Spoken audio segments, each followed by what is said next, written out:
Welcome to Slash Forward, and back to Slovakia. It's hard to stay away because it's just so beautiful. But does that beauty offset the ever-present risk of being sold as some wealthy sicko's plaything? That's really for you to figure out because nobody wants me. But we will take a look together and find out anyway for the general good. Let's get to it. We open on a man, we presume, unpacking his day bag for some sort of wellness retreat for which he brought only the necessities. We then confirm that this is a men's-only retreat, as all evidence of female existence is put to the incinerator. Then we meet back up with Paxton, our old friend. He's convalescing when visited by the Italian police. They want to hear more about this special secret factory he found. It sounds intriguing, but he doesn't know much other than that the perpetrators share an identical bitch and tatty on their forearms. Hey, that sounds similar to a mutilated body they found at a train station, where the security footage showed Paxton sharing the same platform shortly before the body was found. He recognizes the walls are closing in right as his time in this realm is reduced to nothing.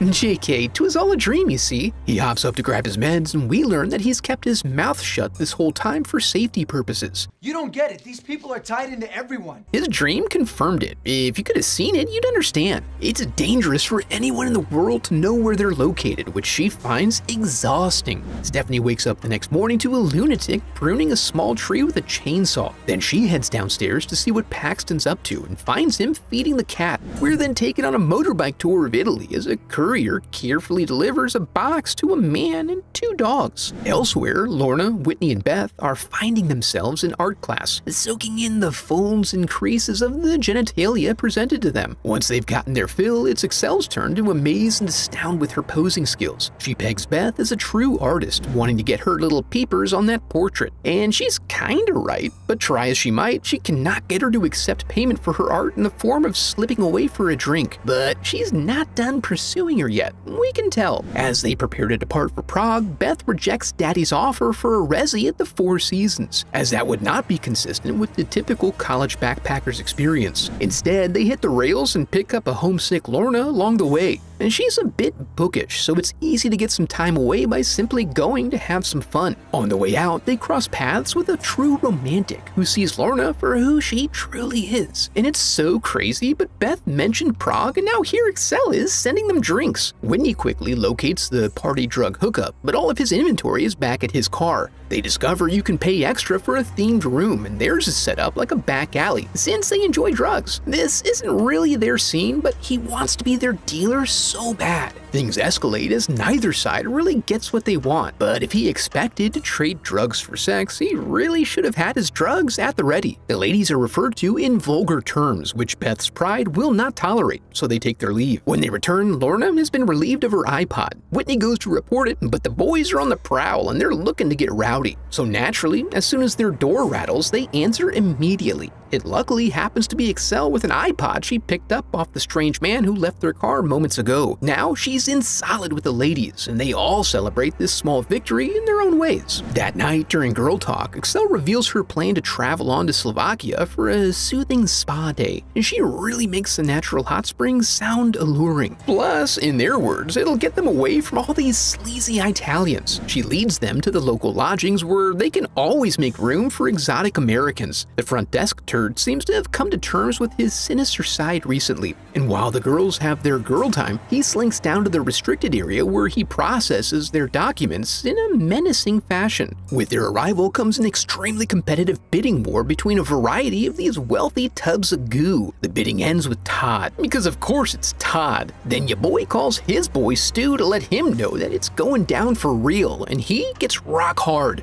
Back in Slovakia, the girls are absolutely swimming in the whimsy of the small town, but the joviality is interrupted by a roving gang of kids. Laura tries to buy passage with some mints, but makes the mistake of entering loogie range. In response, Excel runs them off, begging the question of why she didn't just do that in the first place. In the time it takes to get spit upon, Todd shows off his huge sack by treating his friend to a private jet excursion into Slovakia. Then we get some BTS stuff as they pull up to the hotel counterpart of the hostel and get their service pagers for when their treats are ready. In town that night, the girls make their way to the Harvest Fest, where they tear it up with the Druids. While perusing the high-end souvenirs, it's revealed that Beth is one of the upper crust. She has an inheritance from her mother that she controls. Her dad is on an allowance that she provides to him. Back at the hotel, the fellas are getting worked up. Yeah, badass. Woo! Alright, calm down, Todd. But Stu wasn't aware of this requirement. Everyone must get tattooed. Part of contract. Which he did not read. In fairness, his main concern is how he will explain this to his wife. Unfortunately, they are past the point of no return here. So while he's getting stuck, the girls are drinking. Then that fiddle drop hits, so Whitney grabs the closest chav she can find and hits the floor. They all become drunk with the prospects of romance, while some old creepers with knocks observe from afar. Beth receives her first proposition from a young lad in a Coogee sweater who takes rejection in an odd way. I could have helped you. That's an unusual way to view dancing. Concerned he may have said something strange or alarming, the hostel clerk comes to ensure everything's all good, and in so doing gives the impression of the opposite, so she dumps his complimentary beverage. While the ladies become even more enamored with their Eastern European studs, Beth has a vanilla conversation with boring old Stuart that to him is absolutely titillating, we imagine. Beth cuts it short when she sees Lorna has taken a forbidden boat ride with Roman, the man named for where he's from. She gives chase but reaches the end while Lorna's already far down canal. The lovebirds pull up to a romantic little island, and he stakes down a romantic little log chain. Then his bros hop out and nab her with a fairly lazy effort. Back at the fest, Big Beth and Little Beth try to decide how to manage sloppy Whitney. Excel offers to wait up for Lorna, so Beth goes ahead. When they arrive at the hostel, Beth cockblocks Miroslav so hard she nearly severs it, and she witnesses some strange happenings before bed. The next day, the guys are out taking a jog and talking about how you can tell when a dude's had sex for the first time. And it's like that with murder as well. You get a sense of danger and have to pay deference. So really, what they're doing just makes good business sense. Meanwhile, the girls are getting mudded up and are totes jelly that Lorna was the only one who hooked up the prior night. And as we come to find out, she's still hooked up. She's become the centerpiece of what seems to be some sort of ancient ritual of potentially great importance. After a quick shot to appease Daddy Tarantino, the mistress arrives. What we come to learn is that this particular socialite pays upwards of $60K to bathe in the purifying blood of youth. Her skin is immaculate, but I think Lorna might have preferred a less invasive procedure. Back at the pool, Excel puts Sleepy Beth to bed, and when she wakes up, it's after hours at the spring. When she goes to make sure they didn't lock the front door, she finds herself in the middle of a Bond movie. Once boxed in, she's forced to climb for her life. She runs across her suitor, who's no longer interested in providing assistance, leaving her to take to the woods. She fails to see the trip cable and eats major shit. Then the babies roll out and lightly touch her up with some sticks. She is saved by Excel, but to an even worse fate, while the blokes are forced to select one of their own for punishment. Beth is taken to the police chief's home, where she's told the authorities are looking for her friends. Excel just happens to barely know him through a mutual acquaintance and takes her upstairs to choose from a selection of women's clothes they keep on premise. Meanwhile, Whitney's next up in the bullpen of young women, and she really gets pampered in preparation for the client. The kindly makeup artist even tries to instill some trust, which is brutalized when Whit goes beast mode. She runs but is thwarted at every turn, and eventually pinned down by the guards and their dogs. Back at the station, Excel's really doing Beth up right. Then she makes the suggestion that Beth pretends like she's dead while she waits for the authorities. But Beth ain't stupid. She sees the same assholes from the spa and knows to hide in the closet where there's likely a sub-closet. In this case, designed with a Princess Mommy aesthetic. Back at the hotel, the buzz comes in, meaning it's go time. So they take this somber and joyful ride out to the smokestack. They tread through well-worn territory, trying out various fantasies before suiting up and heading into the dugout. From here, they're led to their rooms, where they get to experience the thrill for the first time. I'm jealous. Stuart takes a look around to familiarize himself with the many options. Then he disenshrouds Beth to reveal that he's just as scared as she is. He tries to get her to calm down so they can think of a way out of this mess. You know, as a pair of victims. Oh my god, are they gonna kill us? Yeah, about that. He tries to explain the oppressive nature of peer pressure, but she'd rather just be free. So she gives him a quick hug, and while he tries to figure out who he is, she tries to find an escape lever of some type, but gets cold-cocked in the process. In the adjacent room, Whitney's all done up, and Todd is having a hell of a time with the logistics. Although he thinks he's having a good time despite not really knowing what he's doing. He prematurely snags her hair up in the saw, and almost immediately realizes that he wasn't really ready for this. So while it's it's revealed that Stewart is that guy and is motivated by an intense desire to harm his wife, Todd now understands that he's not that guy and storms out of his room. He's encouraged to complete his task per the contract, but he paid for this experience, damn it, and he'll cry his way up to the locker room if he wants. Unless, of course, the hounds have something to say about it. Whitney gets bandaged up, and hoping they can get $50, they offer her up for sloppy seconds. Dirty Jerry is always down for anything, plus he could use a dinner companion anyway, but they intend to capitalize and so are open to any competing offers. Now seeing the consequences of backing out and having converted to full sick mode, Stewart puts in his bid. This was just a warm-up, and he puts her necklace on Beth before getting down to business. He lets out all his pent-up emotions stemming from being poorly treated by his wife. This gives Beth a little something to go on, and she tries to convince him that she's different. She saw something in him that startled her a little, but she liked it. Putting her to the test, he hoists his slippery wet body atop her. Then she headbutts her way to a freebie in the murder room and tortures the door code out of him. But the guards are on their game today, leading to that most classic of standoffs involving guns and dogs versus hostage with garden shears gently hugging his shaft. Sasha takes 1 second to give the kill order, but then Beth makes it interesting by offering to buy her way out of there. He is incredulous, but she seems to know an awful lot about wire transfers and lets him name his price. There is that pesky contract in which no one is allowed to leave without killing. Stewart inadvertently helps her along here by using Beth's most hated insult. Her instinctive response is an instantaneous removal of his gens, which she feeds to the dogs as he bleeds out in the chair. She seals the deal by getting tatted on her lower back, which, if she didn't choose that location, is a little misogynistic. Sometime later at the Perpetual Harvest Fest, a baby gangster snatches Excel's purse, drawing her into the dark wilderness. Here it is she who now eats shit, and then is confronted by Beth, who took a side quest to a Slovakian hot topic. Excel is relieved of her head, which gives the boys great delight as they are all huge fans of football.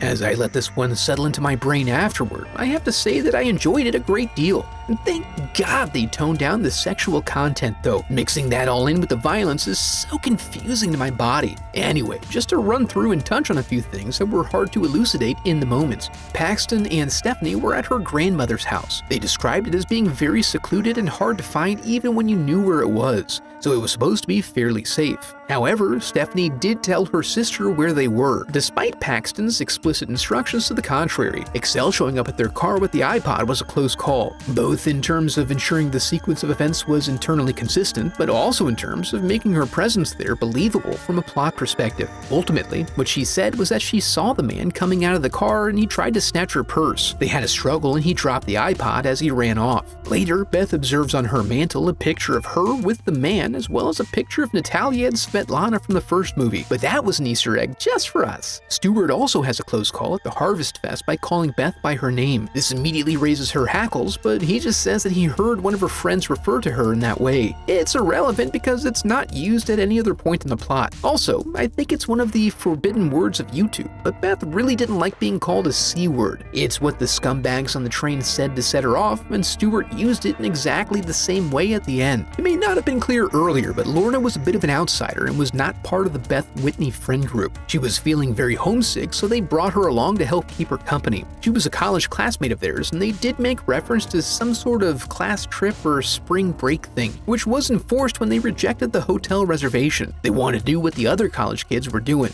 Not sure what that was all about. Was it some sort of spring break package, or just their general idea of how things should be, and they didn't want to report back to their peers that they were living a comfortable life overseas? Because we didn't see any other college students nor evidence that this was a structured group trip of some sort. Not a huge deal, but it does make their involvement with Lorna very strange. It implies they just happen to be in the same place and have taken the same art class by coincidence, and also that Lorna took a vacation overseas by herself. It was a very odd way of putting them together and justifying their social dynamic, in that Whitney was not very welcoming of Lorna at first, and only softened once Lorna started to loosen up a little. Moving on from that, I did have some trouble finding Stewart's presence believable. Did they do enough to establish why he was there to begin with? He's best business bros with Todd, and Todd paid his way. His home certainly did not make him look like the private jet type. And a public school bus? What a peasant. In fact, the highest bid before he took Whitney was only around $1,000. And in the bidding war for his own life, Sasha revealed that they knew he was financially stressed and likely wouldn't be able to back up his offer. So he was basically a tag-along. They do establish that they had been talking about it for some time. The issue, I think, is that they didn't write it for Stewart to be enough on the fence about it. He seemed to be wholly reluctant to participate at all and at every point. To put him on the fence, his uncertainty should have been juxtaposed with some strong enthusiasm, desire, or motivation to do it. Or maybe a naive excitement about it that turns very quickly when it starts to become real. It just didn't strike me as believable at any point leading up to the final sequences. With that said, they did bring it all together in the end,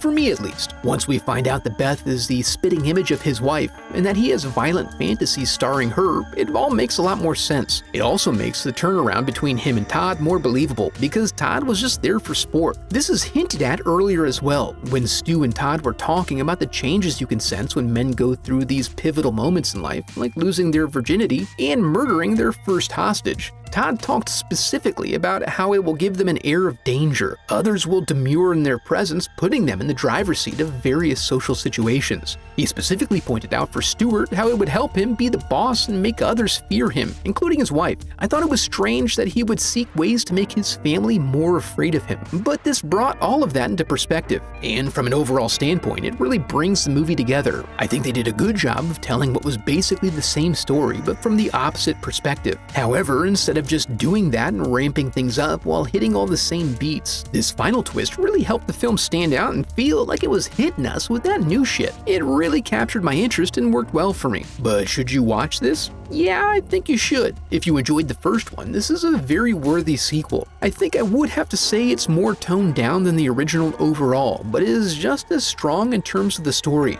It contains only what is needed to bring everything together. Almost all the plot points that move things along are justified in reasonable ways within the film, and it has similar little hidden bits of foreshadowing that pay off in the end. I will say, again, since I am fairly desensitized at this point, that even though it might not be as bad as the original in terms of gore, it is still pretty bad. There is no cutaway when Stu gets his cock and balls removed other than to show reaction shots. Then they come right back to it, and afterward he is squirting out of his gaping new hole the whole time they're talking and walking away. It's pretty gruesome. Now that we're here, I want to congratulate you for making it to the end of the video and affirm that you are a very special person because of it.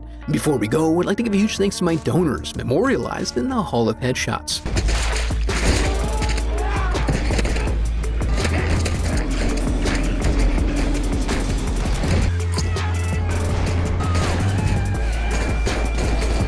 I have a website set up where you can support the channel through donations or merch. Any donation unlocks a growing collection of uncensored movie recaps. And if you enjoyed the video, I would love for you to become part of the channel by subscribing. Thanks for watching.